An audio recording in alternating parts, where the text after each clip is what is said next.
el Registro Nacional de Identidad se niega a que sean inscritos como peruanos. Hemos tratado de apelar su decisión, hemos tratado de pedir una acción de amparo y hasta la fecha, 4 años después de su nacimiento, mis hijos siguen estando en el Perú en una situación irregular. Están aquí sobreextendiendo sus visas de turista. Están aquí sin una partida de nacimiento peruana. Están aquí sin un documento nacional de identidad. Están aquí sin poder acceder a servicios de salud, sin poder tener acceso a los derechos fundamentales que les corresponden, como la identidad, como el derecho a libre tránsito y todos aquellos que les corresponden, que son fundamentales por ser peruanos. Yo sé que puede haber maternidad subrogada en el Perú. No lo hay. No lo hay. Que no hay legislación, lo que fuere, no lo hay. Es como decir, no sé, ¿se puede consumir drogas en el Perú? No, no se puede consumir drogas porque es ilícito. En este caso en concreto no hay posibilidad. Entonces, ¿cómo se pretende inscribir algo que no tiene ningún amparo normativo en el caso peruano? ¿Puedo contestar? Sí.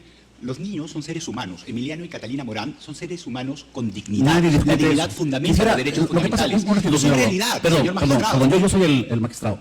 Por favor, le pediría que me responda, no por un discurso muy bonito para la tribuna, etcétera, no, concretamente. ¿Por qué? Porque ese niño sí tiene nacionalidad. Ese niño fue escrito en los Estados Unidos. Ese niño fue procreado en los Estados Unidos bajo el amparo legal que ya existe, porque ya existe ley. Así como en los Estados Unidos existe pena de muerte, etcétera, tienen un régimen constitucional que les permite determinadas fórmulas distintas al caso peruano. Pero en el caso peruano no. No estamos hablando de una patria, como dijo la magistrada Pacheco. Es un niño norteamericano en estos momentos, que quiere ejercer o que quiere inscribirse también en el caso peruano. Por lo tanto, mi pregunta es distinta. No desvaríe el tema. Es que usted me está señalando acá que estamos afectando a un niño. No, acá estamos hablando sobre la inscripción de un proceso de maternidad subrogada que no se ha hecho en el Perú, porque en el Perú no está permitido. Y por lo tanto, se pretende bajo esta fórmula forzar el sistema para poder inscribirlo. Por eso le pregunto, concretamente, el amparo legal o constitucional al respecto, concretamente. Artículo 1, dignidad humana, la posición preferente de los derechos fundamentales, artículo 51 de la Constitución, y asimismo el derecho a la igualdad. Doctor, pero es que el señor, no, el niño tiene nacionalidad, los dos niños tienen hoy en día nacionalidad, ¿sí o no? El señor Ricardo Morán es peruano y eso no está en discusión. No le estoy preguntando consecuentemente, sus dos menores hijos tienen derecho a la nacionalidad peruana. Lo que hace el Estado es reconocer derechos. Y está en manos de ustedes si reconocen o no los derechos fundamentales de los dos menores niños. El Estado no le está negando la inscripción por lo que me dice la doctora. Sí, le está diciendo que declaren el nombre de la madre. Norma que se puede inaplicar al caso concreto a efectos de tutelar los derechos fundamentales de Emiliano y Catalina Morán, artículo 138, segundo párrafo de la Constitución. Van a renunciar a la nacionalidad norteamericana, es lo que entiendo. No tiene por qué renunciar a la nacionalidad entonces lo que quiere es doble nacionalidad. No es que se quiera doble nacionalidad, lo que se quiere es que tengan igual reconocimiento de derechos fundamentales. El derecho a la igualdad y no discriminación es un derecho transversal. Vuelvo a decir que estamos hablando aquí de la inscripción de un menor que puede darse en cualquier momento, inclusive hasta los 18 años, para poder optar por la nacionalidad. Estamos hablando aquí de normas de orden público que están basadas sobre la cultura de nuestros pueblos, que no admiten la maternidad subrogada en este momento, que probablemente tenga que haber un marco actualizador constitucional que lo habilite, pero técnicamente no lo admite. Y usted me está dando una generalidad de cosas.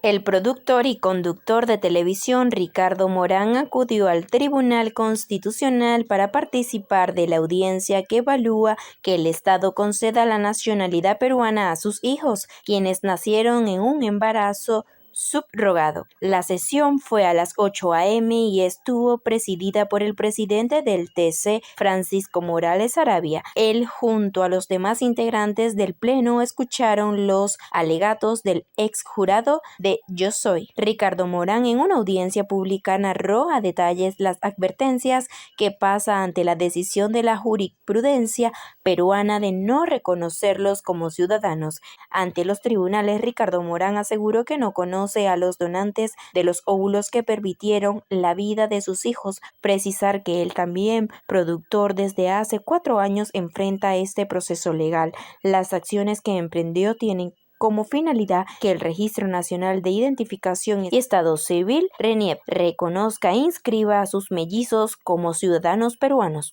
Por la parte demandante, ha solicitado informar sobre hechos el señor Ricardo Morán Vargas y también informará su abogado Óscar José Cubas Barrueta. Por la parte demandada, en representación de la Procuraduría del Registro Nacional de Identidad y Estado Civil, informará la abogada Yajaira Dalma Luna Roberto.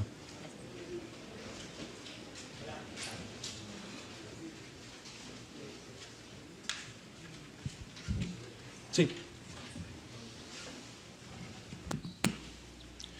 Muy bien. Buenos días. Señor Morán, tiene 7 minutos. Buenos días. Muchas gracias, señor presidente, señores magistrados, por el tiempo que le están dando a este tema, a su atención. Estoy aquí como padre. Soy papá de 2 niños de 4 años. Cumplieron 4 años el 26 de abril de este año. Y vengo a pedirles que la acción de amparo que estamos tratando de defender llegue a buen puerto. ¿Por qué? Mis hijos son hijos míos, tienen mi ADN, son peruanos, como lo dice la Constitución en el artículo 52, porque todo hijo o hija de peruano o peruana, no importa dónde haya nacido, le corresponde su ciudadanía. Sin embargo, por las condiciones de su padre, mías, las condiciones de su nacimiento, el Registro Nacional de Identidad se niega a que sean inscritos como peruanos. Hemos tratado de apelar su decisión, hemos tratado de pedir una acción de amparo y hasta la fecha, 4 años después de su nacimiento, mis hijos siguen estando en el Perú en una situación irregular. Están aquí sobreextendiendo sus visas de turista. Están aquí sin una partida de nacimiento peruana. Están aquí sin un documento nacional de identidad. Están aquí sin poder acceder a servicios de salud, sin poder tener acceso a los derechos fundamentales que les corresponden, como la identidad, como el derecho a libre tránsito, y todos aquellos que les corresponden, que son fundamentales por ser peruanos. Yo sé que la formación de mi familia,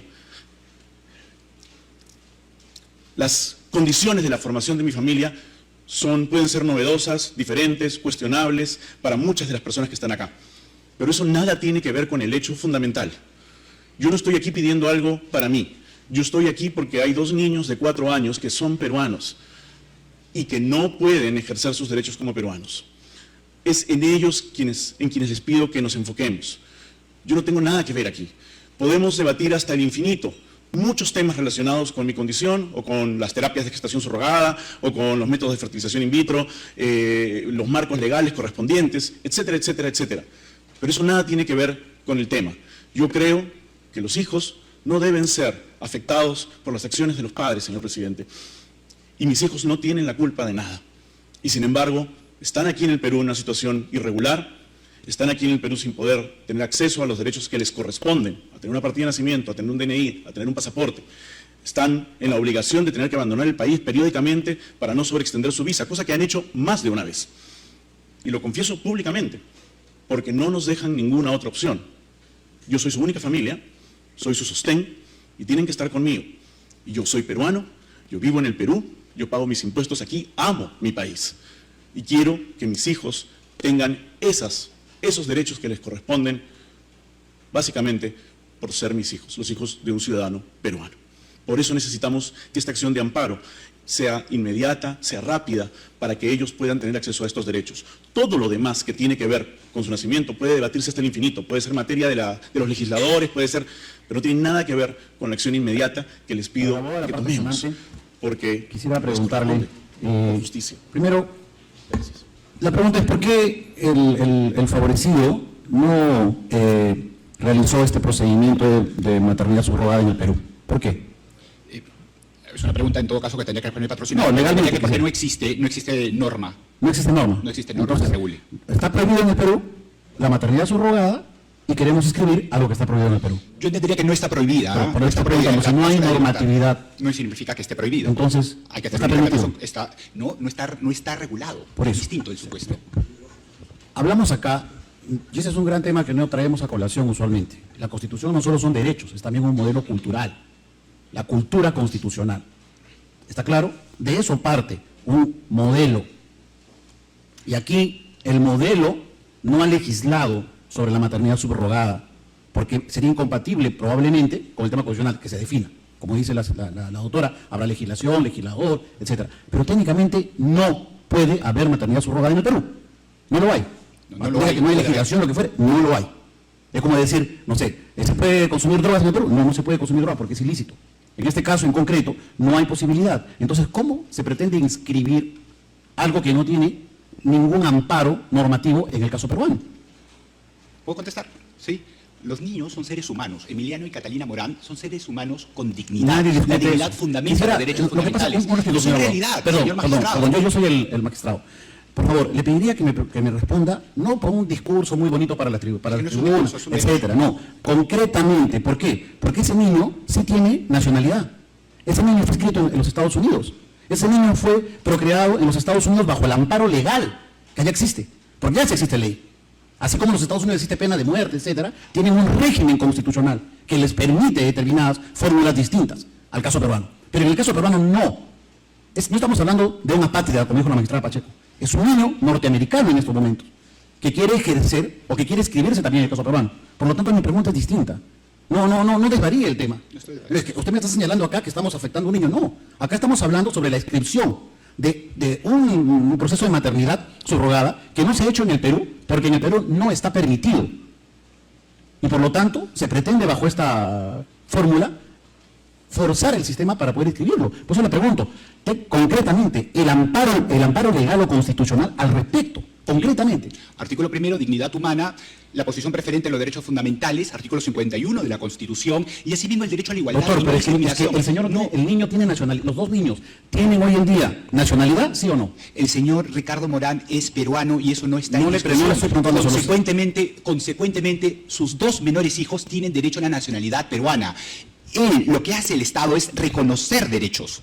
Y está en manos de ustedes si reconocen o no los derechos fundamentales de los dos menores El niños. Estado no que le les está asiste negando el la derecho. inscripción por lo que me dice la doctora Santos Sí les Cotelo ha Miguel, le está negado. diciendo que declaren el nombre de la madre. Norma que se puede inaplicar al caso concreto a efectos de tutelar los derechos fundamentales de Emiliano y Catalina Morán, artículo 138, segundo párrafo de la Constitución. Van a renunciar a la nacionalidad norteamericana, es lo que No entiendo. tiene por qué renunciar a la nacionalidad Entonces lo que norteamericana. quiere es doble nacionalidad. No es que se quiera doble nacionalidad, lo que se quiere es que tengan igual reconocimiento de derechos fundamentales. El derecho a la igualdad y no discriminación es un derecho transversal. Vuelvo a decir que estamos hablando aquí de la inscripción de un menor que puede darse en cualquier momento, inclusive hasta los 18 años, para poder optar por la nacionalidad. Estamos hablando aquí de normas de orden público que están basadas sobre la cultura de nuestros pueblos, que no admiten la maternidad subrogada en este momento, que probablemente tenga que haber un marco actualizador constitucional que lo habilite, pero técnicamente no lo admite. Y usted me está dando una generalidad de cosas. ¿No? Que sí me está diciendo que los derechos de los niños, etcétera, que sí, ciertamente nadie discute lo contrario, pero acá lo que estamos viendo primero es que acá hay dos niños que sí tienen una nacionalidad, acá hay dos niños que sí tienen una identidad inscrita, acá hay dos niños que lo que se les está pidiendo por cuestiones de orden público, marco legal, es que se señale la identidad del nombre de la madre. Entonces, por lo tanto, se está habilitando un permiso, y es más, lo que plantea, con esto concluyo, lo que plantea la doctora, dice que acá hay un procedimiento que tampoco se ha cumplido. ¿Cuál es la urgencia en todo caso? Si es que entendería que habría una urgencia si estaríamos hablando de niños que no tienen ninguna identidad, que no tienen pasaporte, que no tienen un carnet de identidad de un país. Estamos hablando de niños hoy en día norteamericanos. Entonces, la urgencia que usted plantea para traerlo por un amparo, sin agotar los mecanismos previos inclusive, o sea, ¿cuál es la relevancia? ¿Cuál es la urgencia en el caso concreto? La plena vigencia de los derechos humanos. Tienen derecho a la nacionalidad peruana, y es lo que se espera. Gracias. Y es lo que acá no hay una discusión cultural, señor magistrado. Sí hay, perdón, la Constitución también es cultura, el modelo de matrimonio, el modelo de familia, hay una opción como tienen todas las constituciones del mundo. Los Estados Unidos tienen un modelo cultural, Alemania tiene un modelo cultural. Los derechos Nosotros fundamentales forman parte de un no modelo es una, internacional. los derechos fundamentales no son absolutos tampoco. Puede ser limitado bajo determinadas circunstancias, señor Gracias, magistrado. gracias. Muy bien. Magistrado Ochoa, puede hacer sus preguntas. Sí, el abogado. Usted ha hecho mención a la tutela de derechos fundamentales, ¿no? El derecho fundamental es lindo formar una familia, que no ponemos en duda de los sentimientos del señor Morán. Pero la pregunta es a usted como abogado, jurídicamente, ¿ese concepto es estático, es evolutivo? ¿Cómo lo reconocería nuestro ordenamiento jurídico? Es un concepto... El caso de Sí, es un concreto Sí, para aterrizar. Es un concepto... Encuadra dentro de familia. Sí, yo lo había mencionado en los alegatos, ¿no? Que solicitamos que se reconozcan los distintos tipos de familia. Ya la Corte Interamericana, en el caso Atala Rifo, el año del 2012, estableció justamente el derecho y la obligación de los estados de otorgar igual protección a los distintos tipos de familia. Y en ese sentido, también el Comité de los Derechos del Niño, a través de una observación general, me parece la observación general número 14, ha establecido lo mismo. Y justamente destacando lo que usted hace mención, ¿no? Que las sociedades son dinámicas. Y lamentablemente no puede esperarse que todas las familias sean papá, mamá e hijos. Eso no coincide con la realidad. Eso puede ser lo deseable dentro del modelo cultural, pero no es lo que pasa en la realidad. O más aún en un país golpeado por la pandemia, donde hay más de 100.000 niños que han perdido padres. ¿Y la identidad de la madre es relevante o no para definir este caso? A ver, es un requisito legal, el cual se ha solicitado sea inaplicado en este caso a efectos de tutelar los derechos fundamentales de Catalina y Emiliano Morán en el presente caso. Consideramos que es un requisito legal, es un requisito importante, forma parte del derecho a la identidad, pero en este caso no se conoce y lo que no puede hacer el derecho es desconocer determinadas situaciones. No se puede dejar de administrar justicia por defectos o vacío de la ley. Claro. Correcto, y los niños además, porque se hacía mención previamente, ¿no? Nosotros hemos invocado además la vulneración del derecho a la igualdad y no discriminación, porque sí se permite a una madre no revelar. Si lo que busca la norma y la razón de ser de la norma es proteger el derecho a la identidad genética del progenitor, una madre puede no revelar el nombre del padre. ¿Y cómo queda ahí? ¿Cómo quedan los derechos de los menores en ese caso? Pero al padre, en determinadas circunstancias, situaciones que lamentablemente no están reguladas en el Perú, no se le permite. Y se apela a ese requisito de índole legal para desconocer derechos fundamentales que tienen una posición preferente en el ordenamiento jurídico. Son piedra angular y no es letra muerta esto, señores magistrados. Bien. ¿No conoce usted ningún antecedente sobre el tema del Perú, de la maternidad subrogada a nivel judicial? No, a nivel judicial no. Nosotros hemos invocado la aplicación de los estándares interamericanos, ¿no? Los cuales tienen que ser correctamente interpretados, ¿no? Forman parte del ordenamiento jurídico interno. A mí me hacen la referencia de una sentencia, no la he visto, de la Corte Suprema, una casación sobre el tema, 563-2011, pero no le he analizado, simplemente... No, es que no es una controversia sobre... Por eso yo les pedí al inicio de mi alegato que se centre la controversia. Yo entiendo lo que señala el señor presidente, el magistrado, en el sentido de que hay diversos temas, ¿no? Hay diversos temas, pero hemos solicitado, porque se trata de un proceso de urgencia, el recurso rápido, sencillo, efectivo, que reconoce nuestra Constitución y el artículo 25.1 de la Convención. Es una controversia sobre derechos fundamentales. Ya lo ha señalado mi patrocinado. Podríamos discutir los otros temas en otras oportunidades. Es en ese punto que solicitamos sea tomado en cuenta. Tiene la palabra el magistrado Manuel Monteagudo. Sí, yo tenía dos preguntas. Hay una que en parte ha sido respondida gracias a la pregunta del magistrado Ochoa, pero quisiera regresar a ella, porque se ha señalado, en efecto, que el artículo 21 le está permitiendo a una madre no revelar la identidad del padre. Y justamente se indica que esta, que es la razón de RENIEC, esta norma, supone un tratamiento desigual que resulta inconstitucional. Yo quisiera que me abunde un poquito más en esos argumentos, ¿no? ¿Por qué? Digamos, y quizás sería interesante reflexionar en que el Código Civil efectivamente ha apuntado a las madres en un contexto histórico, de vulnerabilidad histórica, pero parecería que esta referencia, parecería, puede ser anacrónica, ¿no? Es más o menos, pero quisiera escuchar un poquito más esa argumentación. Nosotros hemos invocado efectivamente la vulneración al derecho a igualdad y no discriminación. Y efectivamente, ¿no? Ya la Corte Interamericana y además el Tribunal Constitucional ha establecido que este derecho no solamente implica consagra el derecho a la igualdad ante la ley, sino además la igualdad en sentido material. ¿Correcto? Y es importante que se tome en cuenta aquí lo que establece el artículo 1.1 de la Convención Americana sobre Derechos Humanos, transversal para todos los derechos, incluso el artículo 24, igualdad y no discriminación. El artículo 1.1 de la Convención Americana establece dos obligaciones, dos deberes generales en materia de derechos humanos a los estados. El deber de respetar derechos, que implica que los agentes estatales tienen que abstenerse de violar derechos fundamentales, y la obligación de garantizar derechos fundamentales. Y la obligación de garantizar derechos fundamentales, desde la primera sentencia que emitió la Corte Interamericana en el caso de Velázquez Rodríguez versus Honduras, estableció que implica tres deberes para los estados: prevenir violaciones a los derechos humanos, cuando éstas ocurren a pesar de las medidas de prevención que puede haber adoptado un estado; la obligación de investigar y sancionar, y la obligación de reparar. Todo derecho y toda acción estatal cuando se analiza si existe o no responsabilidad internacional del Estado, tiene que ser analizada bajo el 1.1. En el presente caso consideramos que se verifica efectivamente una vulneración al derecho a la igualdad y no discriminación, en el sentido que, en base a un requisito de índole legal que consideramos que es razonable, pero que en determinados supuestos, a efecto de no dejar en desprotección a los menores, se permite a las madres no revelar la identidad del padre, ¿sí? No es lo mismo en situaciones excepcionales en las que un padre quiere inscribir a sus 2 menores hijos. Entonces, en base a un requisito de índole legal, se pretenden desconocer derechos fundamentales que, como lo ha reconocido este Tribunal Constitucional, siguiendo la jurisprudencia del Tribunal Constitucional Español, son piedra angular del ordenamiento jurídico y tienen una posición preferente.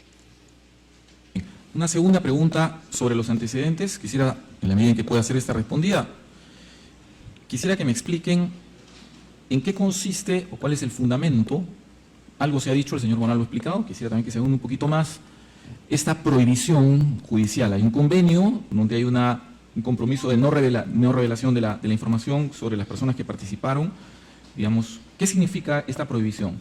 ¿Qué es lo que significa exactamente? Porque claro, uno observa en los antecedentes que hay referencia a los nombres de estas personas, por ejemplo. Quisiera saber cuál es la dimensión de esta prohibición, fundamento y dimensión de la prohibición. Sí, ¿Y por qué, claro? Sí, a ver, hasta lo que establece la sentencia y tal cual señalado el señor Ricardo Morán. Bien, sus hijos nacieron por esta técnica de gestación subrogada, ¿correcto? Para efectos de otorgar, digamos, mayor, asegurar los derechos, ¿no?, futuros, porque el traer vida al mundo obviamente genera un conjunto de obligaciones, ¿bien? Entonces, no se conoce la identidad de la donante de los óvulos previo a la técnica de fertilización in vitro. No se conoce, con lo cual no se puede cumplir con el requisito de señalar. Entonces, cuando nos preguntan, ¿quién es la madre? Pero no, es que no se conoce la identidad de la madre. Entonces, Perdóname, una pregunta. ¿El pronunciamiento judicial toca ese punto o no? ¿O el pronunciamiento judicial tiene que ver más bien el pronunciamiento, con sí, el las pronunciamiento otras judicial, personas? el pronunciamiento judicial señala el nombre de la madre gestante, la madre subrogada. Es el nombre que señala, incluso... No lo anterior, no lo anterior. porque Correcto, se le conoce y está protegido. Sí, hay un código. E incluso se establece ahí la obligación de no revelar, incluso de la madre subrogada. Se establece la obligación de no revelar ese nombre. Pero no es la madre, nuevamente. No se trata, no es la madre, no hay identidad genética allí, alguna. Ya. Es una situación excepcional. No. Lo que señalamos nosotros es que hay por un tema de seguridad jurídica para tanto la madre, que como lo señalaba el señor Ricardo Morán, además está casado, que no van a tener ninguna obligación, no como padres, en el sentido de pensión de alimentos, régimen de visitas y tal, ¿no? Entonces, establece esa sentencia que el señor Ricardo Morán es el único padre, es padre único, ¿no? Y por lo tanto, pues tiene la patria potestad. Es eso, lo que señalamos nosotros es que, claro, no nos solicitó RENIEC durante la tramitación del procedimiento administrativo exequatur alguno. Fue un argumento que recién fue incorporado en la discusión del presente proceso de amparo. Fue introducido y el que fue lamentablemente empleado por la Corte Superior a efectos de cumplir con su obligación, de no cumplir con su obligación de tutelar los derechos fundamentales, ¿no? 15 páginas sobre el exequatur, ¿no?, sin mayor contenido, ¿no?, señalando que se tiene que acudir a ese proceso como una vía previa. Ok, y una última preguntita sobre los antecedentes. Una última pregunta sobre los antecedentes. ¿Ha mediado algún elemento de adopción en la relación jurídica de la paternidad? Quisiera tener eso claro. No hay adopción. Es simplemente paternidad declarada a través de este procedimiento judicial. Son hijos del señor Ricardo Morán. Ya. Ok, no tengo. Muy bien. Señor Morán, por favor.